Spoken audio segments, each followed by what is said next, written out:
Hello, I'm Daswolfen, your lone wolf elder geek of the internet, with a short review of Ms. Marvel, the Disney Plus series that concluded on the 13th of July.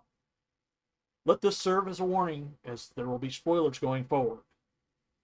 While there are other personalities on YouTube who didn't like the series, I'm not in that camp. I really enjoyed it, far more than I expected to, considering the quality of Marvel's offerings as of late, especially on Disney Plus. Before I delve into what I thought of the show, let me share a little background about Ms. Marvel, Kamala Khan. Kamala Khan first appeared in Marvel Comics in August of 2013, the fourth to hold the name of Ms. Marvel. First was none other than Carol Danvers, the current Captain Marvel. In the comics, she's an Inhuman with powers similar to Reed Richards with a little of Ant-Man's size adjustment thrown in for good measure. With the Disney Plus live-action series, however, they have changed her powers a bit from the beginning, with it being some form of energy-shaped creation power not dissimilar to a Green Lantern ring.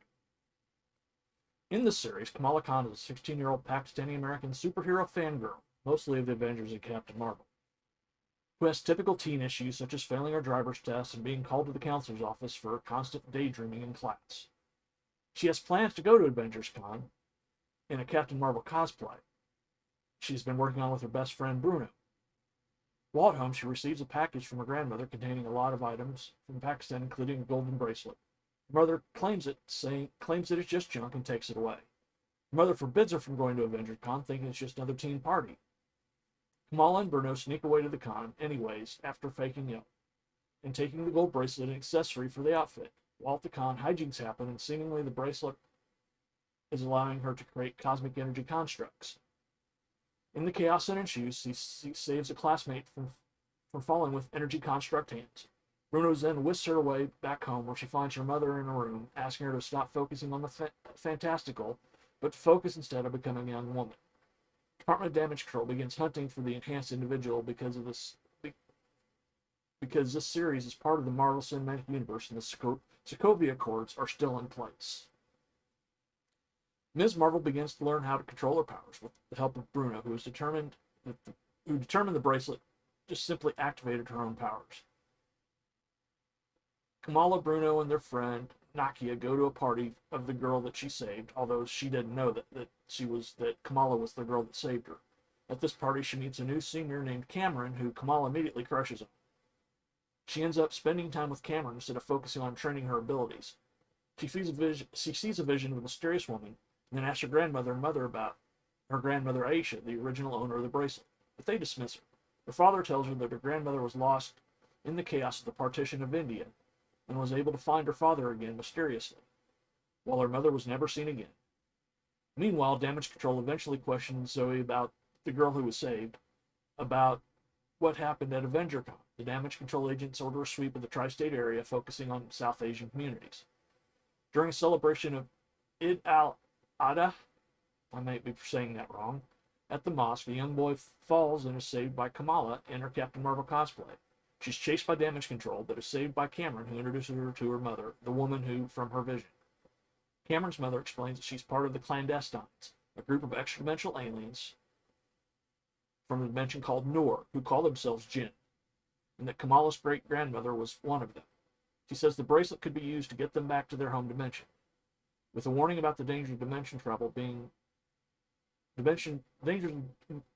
dangers of dimensional travel from Bruno, Kamala asks for more time, which Cameron agrees to. Cameron's mother is upset and demands they use the bracelet to go home now. Meanwhile, Kamala and her family and friends are at her brother's wedding at the mosque. Cameron comes to warn Kamala, but the clandestines are right behind him. There's a struggle with Cameron's mom for the bracelet, and Kamala sees a vision of a train. Damage Control shows up and arrests the clandestines and Cameron, while Bruno and Kamala escape. Later, Kamala's grandmother calls and tells her she saw the train too, and that her and her mother must come to Pakistan right away. Kamala and her mother go to Pakistan, and her grandmother tells her that the bracelet is trying to tell her something about the train. When Kamala goes to investigate the train station, she meets a member of the Red Daggers vigilante group, who've been fighting the clandestines, who want to break the veil that separates the dimensions, which could destroy this one. Clandestines break out of Supermax they're held in, leaving Cameron behind afterwards, and go to Pakistan to fight the Red Daggers. During this fight, Cameron's mom stabs a bracelet with a dagger, and the energy sends her back in time to the partition of Pakistan. There's a flashback to show how Aisha met Kamala's great-grandfather and had her grandmother. Kamala's mom comes to Aisha. Cameron's mom comes to Aisha to demand the bracelet, but Aisha tries to flee with her family to the new country of Pakistan. In the chaos at the station, they become separated. Cameron's mom stabs Aisha. Kamala finds Aisha dying, and Aisha asks her to protect her daughter. Kamala guides her grandmother back to her father, realizing that she's the reason her grandmother is saved. She goes back to the present to find that the strike to the bracelet has opened up the veil, but it is killing anyone who touches it. Cameron's mom, realizing what is happening, transfers her powers to Cameron and dies while closing the veil. Cameron is on the run and turns to Bruno for help, but a damage control drone finds them, and Cameron destroys it with his newfound powers, and Bruno's parents' store is destroyed in the process. Bruno and Cameron go on the run and meet up with Kamala's friends at the high school. Kamala's mom gives her a comic-accurate version of her costume, and she goes off to help her friends fight off damage control at the school. Damage control agent who's been chasing them is relieved from duty after a public fight, bringing bad publicity to damage control. And Kamala becomes a beloved by her community. She takes the name Ms. Marvel for something her father says. Bruno tells her she's a mutant. In the end credit scene, she trades places with Captain Marvel, setting up Captain Marvel 2, The Marvels. So that is basically what happens in Ms. Marvel. There's a lot I enjoyed about it, but there's some things that I think that don't make very much sense. First of all, as I stated before, Kamala Khan is an Inhuman, and instead of a mutant. But since they're shying away from the whole Inhumans thing, despite having the Black Bolt in Doctor Strange Multiverse of Madness, they've decided to make her a mutant. Now, I don't really agree with that. And also, there's the whole change to her powers. Although by the end fight, she has started using her own powers, and they are very similar to her comic book powers, with the stretching and the embiggening, as she calls it in the comics. So they do at least get there in the end. Unfortunately, it's all covered over by a bit of cosmic energy, so you can't really tell if it's her or if it's the bracelet doing it. Personally, I think the bracelets are part of the Negabands, which originally belonged to Quasar, and are a set of bracelets that give you the power of cosmic.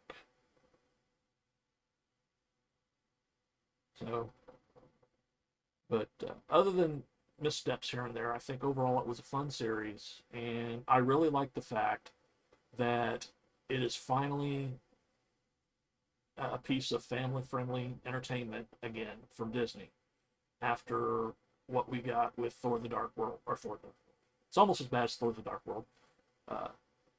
Thor Love and Thunder, with the naked Thor and also the sex scene in Eternals. Personally, I think that none of that has any business being in a Marvel movie. Marvel comic movies should be for the whole family, and not leave out anything, and a lot of parents would not want their kid to see such things.